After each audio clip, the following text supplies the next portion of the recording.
Vidovich followed suit, grumbling, and they started walking. Past a noodle shop, a laundrette, a 7-Eleven. They went unnoticed. There were others about in jackets with collars turned up on this cool mid-September evening. The motel units were in an L shape, with the office at one end, near the street entrance. A solitary camera covered the office, a token effort, as if management believed nothing ever happened in the units. No overdoses, rapes, murders, assaults, or heist planning. Wyatt and Vidovich slipped onto the property where the shadows were deepest, then around the edge of a cyclone fence that divided the motel from a block of flats. The lighting was dim, barely illuminating the sea mist. Water dripped. Droplets fell onto Wyatt's sleeves from a couple of miserable shrubs. Unit 18, a white Camry parked nose up to it. Wyatt paced around the rear half of the car, and, sure enough, there was a rental company sticker on the window. He stared at the unit, unwilling to go in. The situation had been dodgy from the start. Still, maybe the Pepper brothers had had the sense to use false names? Vidovich, reading Wyatt's mind, said, "Mate, they know what they're doing." He walked up to the door and knocked.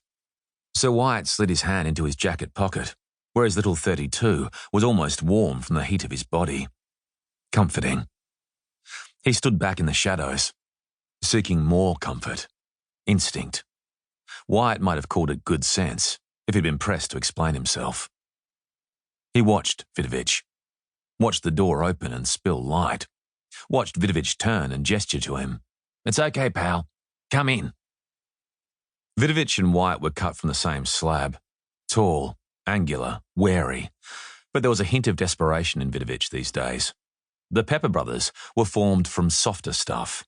Barely 30, with earrings and designer stubble framing pink, inexperienced faces. Sharp suits over open-necked shirts. Young masters of the universe. Jack Pepper stood in the center of the room, his younger brother sprawled on the bed. They were consultants when they weren't staging hold-ups, Vidovich had said on the way down from the hills. He shrugged and grimaced when Wyatt asked, "Consultants in what?" There were no handshakes. Each brother offered a languid wave. Then Jack Pepper poured 4 glasses of scotch, pouring for Wyatt even as Wyatt said no. The man was hyper, the little eyes in his round face shooting sparks of glee. "Cheers," he toasted Wyatt. "You come recommended." Wyatt's face didn't move. "By Stefan, here," Pepper continued, indicating Vidovich, as if Wyatt were a little slow. Wyatt nodded. He assessed the room. Queen-size bed, cabinets on either side of the headboard, a bench with a massive TV on it, tiny table and 2 chairs, ensuite bathroom.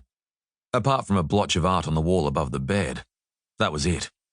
He took one of the chairs, positioned it between the door and the only window, and sat, facing trouble, backing onto an escape route. Either way. He waited, still and silent. A snort from the man stretched out on the bed. "Get this guy!" Leon Pepper was fatter in the face than his brother, and not immediately the clever one. "We're one short," Wyatt said. Jack Pepper looked at his watch. "Yeah, well, Syed's a bit time-challenged sometimes. Right, Lee?" Leon sniggered. He wriggled until his back was propped against the bedhead, his meaty thighs distorting the fine wool that enclosed them. His shoes had left streaks on the bedspread. "Syed," Wyatt said. "Syed Ijaz," Jack Pepper said. "Knows cars and that. How to pinch them. How to drive them. And how to take a taxi to a planning session."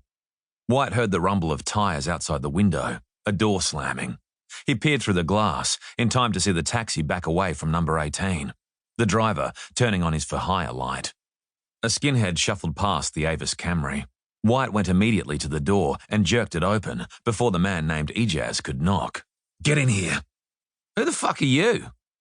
Wyatt ran his gaze over the blighted parking lot, the street at the other end, the misty cars passing in the night. A dim, dank, peaceful, hopeless evening.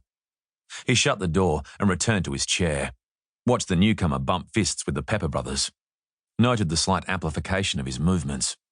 Ijaz nodded a wary hello to Stefan Vidovich, who eyed Wyatt nervously. Knowing Wyatt. Jack Pepper said, "Wyatt, meet Syed." Wyatt